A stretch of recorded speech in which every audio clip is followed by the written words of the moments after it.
Skywarp was SW, but that's what they named it. It's the very well used MP11 mold with, of course, the Thundercracker light blue paint scheme from Takara Tomy. So here's the front of the box. Pretty typical Seeker sort of box and graphics. You've got the jet mode there, and then, which is pretty standard, and then the bop mode that has his own unique pose there. Side of the box, Transformers Masterpiece with the MP11T Destron Voyager Thundercracker.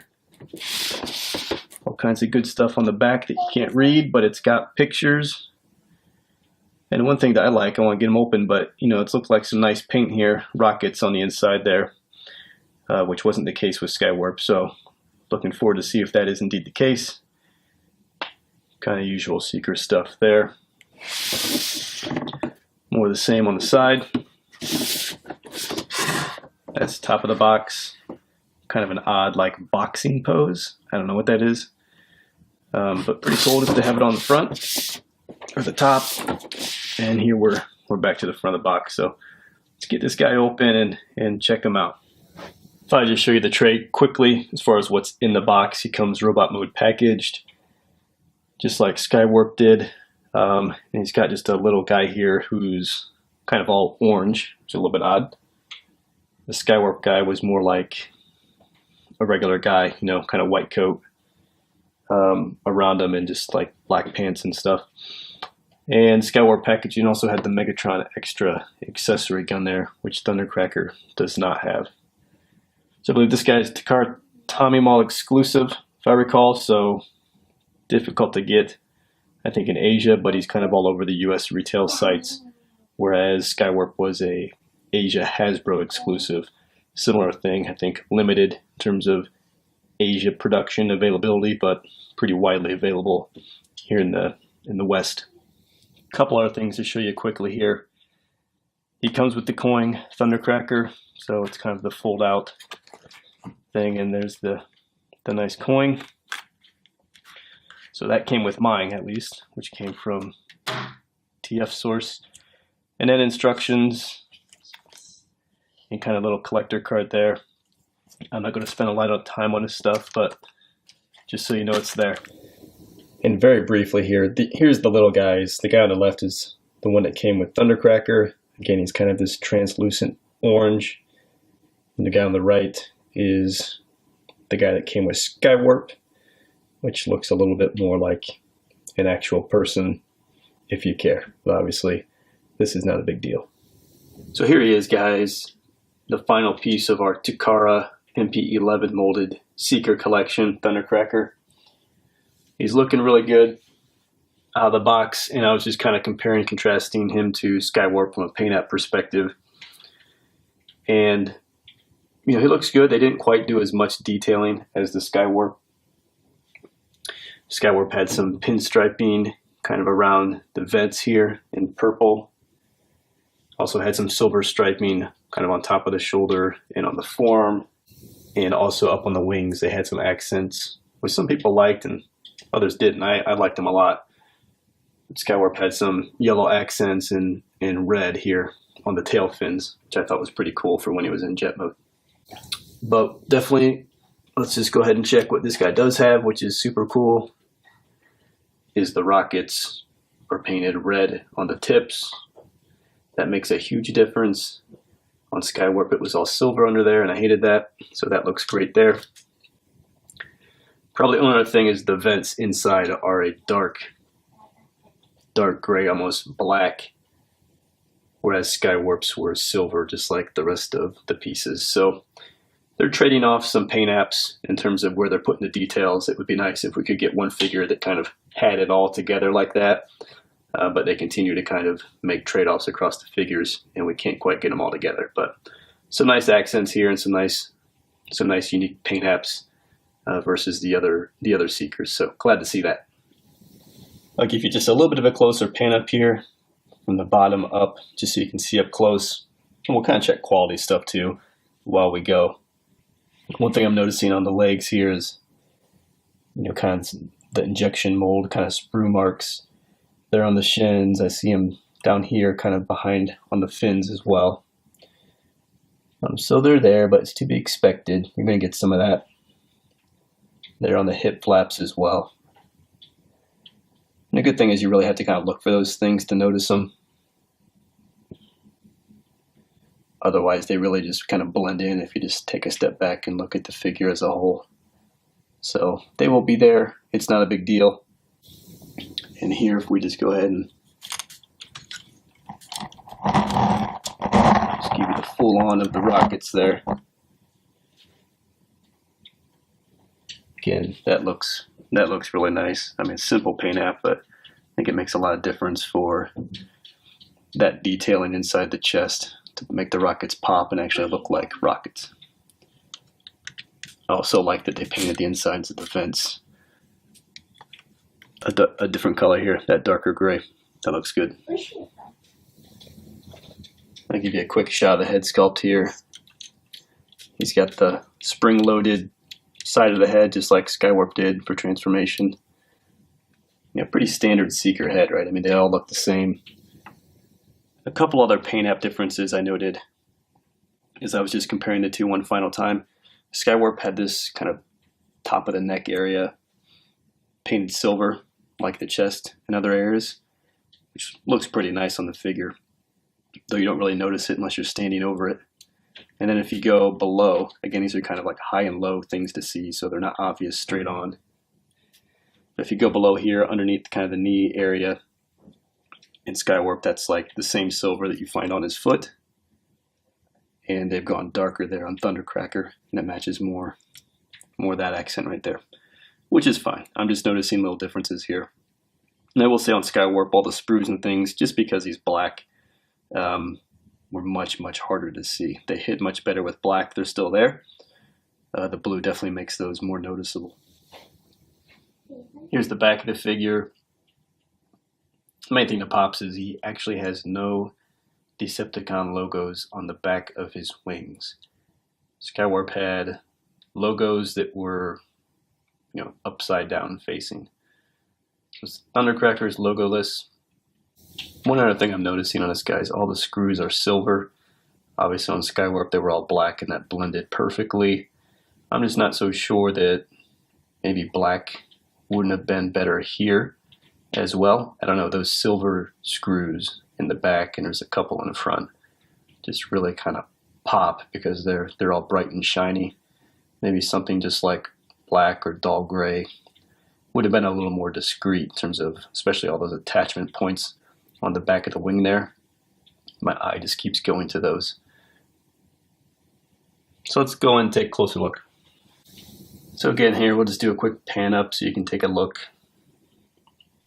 Pretty standard Seeker stuff. He's got the feet down there.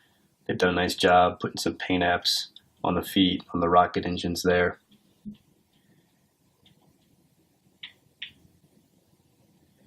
That's where you can start to see those screws I was mentioning.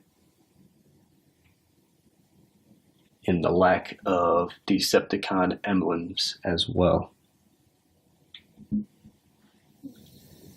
And finally here, I'll just give you one side view, give you a shot of the left side, just so you can see how things look with the fins kicking out the back, kind of the thickness. If you're familiar with the Seekers, this isn't a big deal. You're used to this, but just for those that haven't seen it, I feel like I've been pointing out a lot of differences with Skywarp or nitpicking a little bit here, but he's a sharp looking figure. I think they've done a really nice job with this guy. So here I've got the two Seekers, Skywarp and Thundercracker, side by side. I actually don't have Starscream.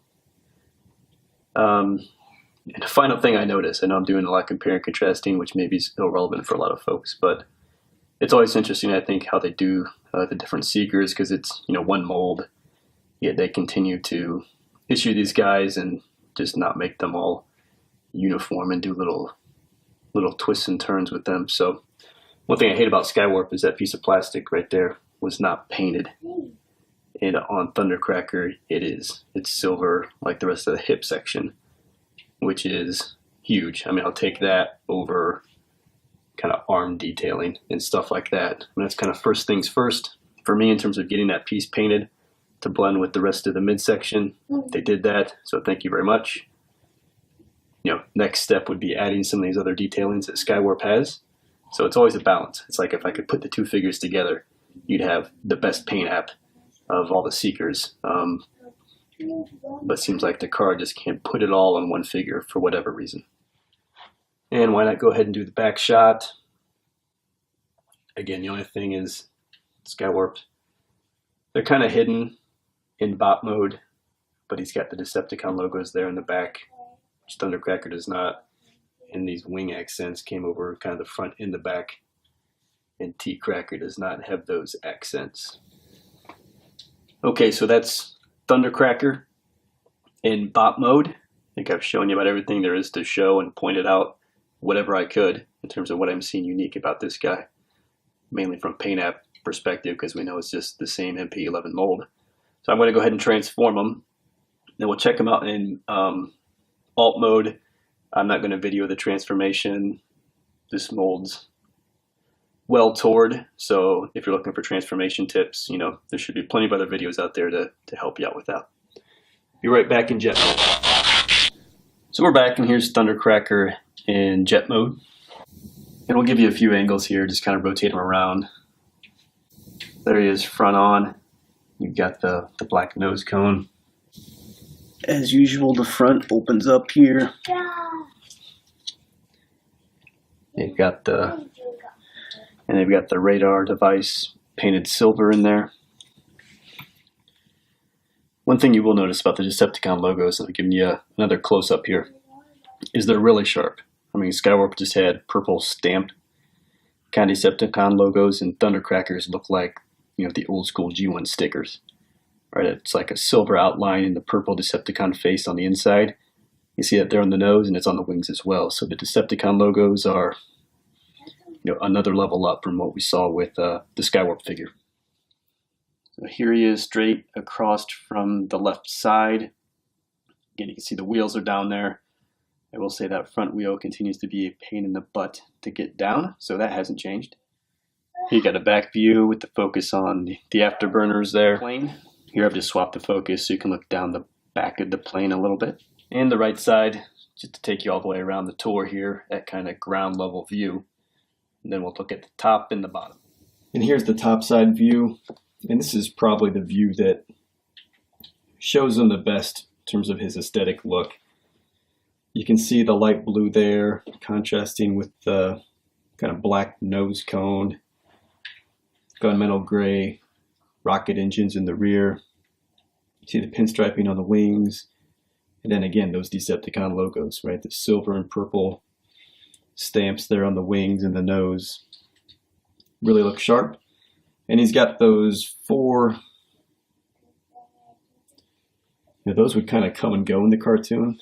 Of course, nothing was ever consistent in G1 Transformers, but they went ahead and did it and gave him the gray kind of accents on the back, which I think is, you know, pretty cool. For the few episodes you actually probably saw that. But I like how they bring those things in and put them into the toy. So let me just show you the underside of the jet here real quick. I'm holding them up so I don't bend the tail fins. But there's nothing special underneath, right? I mean, MP11 mold isn't great from this angle. It's kind of thick when all the arms try to come together there with the chest and just hide away. So that doesn't look great in alt mode. But there's nothing going on here that, you know, isn't a consistent sacrifice that we've had with the mold through its various iterations. And I'll just do a quick zip over here at the top, just holding the camera so you can get a closer look.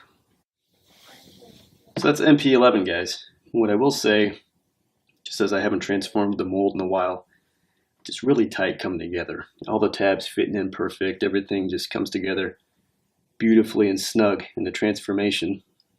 So that was nice with the figure. And quality overall, you know, very good. You got the sprue marks there, but, you know, we'll have to live with it. That's just part of the process. The paint, some nice trade-offs versus, say, the Skywarp figure. I like the Decepticon signs. I like the painted crotch piece. I like the painted rockets in the chest. Like, those things are huge upgrades over the Skywarp figure. Love the color blue. Love the accents on the back there with the gray there. Happy they did that too. And it looks good. You know, you got the orange window, the black cone. You know, we can debate that, but I think it looks good. And what can I say, right? I mean, Takara's pretty much got us by the balls. So this is our Thundercracker. I think they did a nice job with it. I still hate the price that they're $200. I don't know how or why they cost that much. But again, we're kind of at their mercy and need to do what we need to do to get our seekers lined up. I'll see you next time, guys.